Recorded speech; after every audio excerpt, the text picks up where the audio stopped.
And here we have a case that I find very interesting because in this case, the court decided that the case should go to court and not arbitration, which is very interesting.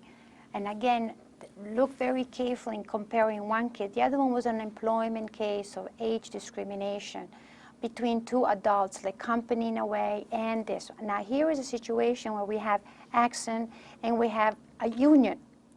And apparently, Mr. Freeze, he worked as a seaman in an oil tanker, and one night he goes to work and he's a little bit intoxicated, and he's, of course, he's in violation of the company policy. Right then and there is a violation of company policy, company rule. He's not supposed to be. So they terminate him because he violated a company rule. And that's the freedom of the company to do that. And so next thing you know, he goes to the union, of course, and the union goes to arbitration because usually the union's agreement have arbitration. And the arbitrator orders Axon to reinstate Mr. Friss to an oil tanker. So it could be that the arbitrator had children like Mr. Friss, and you know, these are the things that happens. Anyhow, he was reinstated. That means he can have the job back.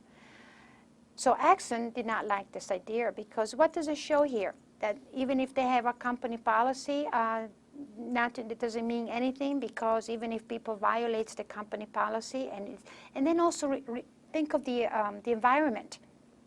What time is this? How do we feel about driving while intoxicated? How do we feel about doing things that might be putting somebody in a bad situation? And what makes me think that this person that did it one time is not going to do it again? Years ago, we were more forgiving. Today, we're not as forgiving. We're more afraid of something like that. So next thing, anyhow, they filed with, against the union. This is against the union now.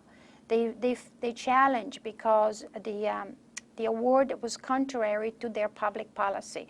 And the public policy, which is what? Opposes having intoxicated person operating the vessel. So they are not going so much about the decision of the arbitrator, which was very smart on Axon's part.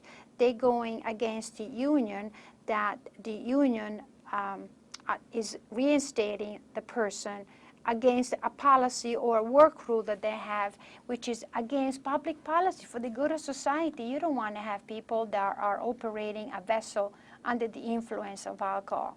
Now, remember, for the good of society now, can a court set aside then an arbitration award on the ground that the award violates public policy? Also look at the way the question is. It's not saying, can the arbitrator reinstate Mr. Freeze to his position?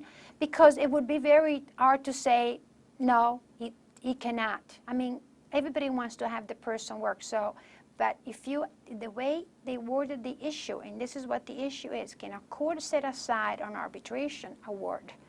Of course, a court will set aside an arbitration award that is violates public policy. The court will not allow to say, oh, well, you know, he was intoxicated that time, but don't worry, he's not going to do it again.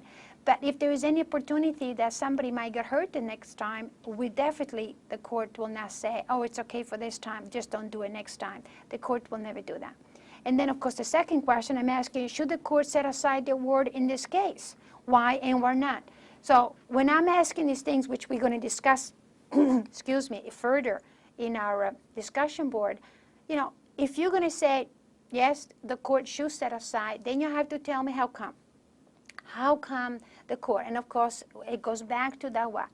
Values again, for the good of society, you know, for the good of society. Or if you want to argue as a consequence point, you can say, hey, as a consequences, I hate to think, what about if he's going to get intoxicated again? And the next time people's going to get hurt. And of course, if you argue from a right standpoint of view, hey, he paid for his misunderstanding. He was terminated for a while. He lost a lot of money. Now he's going to come back. Don't you think he learned the hard way, and therefore he has a right to be employed because he's not going to do it anymore? I think he learned his lesson. So it depends from what perspective you're going to argue that makes this case very interesting, or to me, it makes law very interesting. And this is why many times I'm trying to teach you that I want you to see how judges use their values to come to a decision.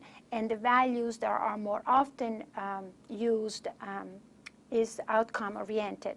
Usually, the lower court argues from a consequential perspective. What's the consequences in our community? What would be the consequences in our state? The appellate court usually argues you from the outcome-oriented. Well, if something happens in New Jersey and they want to move to another state, that's okay because it keeps people employed in another state. Maybe they need it more than we need it. The Supreme Court usually argue from the right principle under the Constitution. And this is why many times the Supreme Court of the United States does not want to hear a case, because it's very difficult for the Supreme Court to balance between the right of the individual under the Constitution and what is good for the society nationally.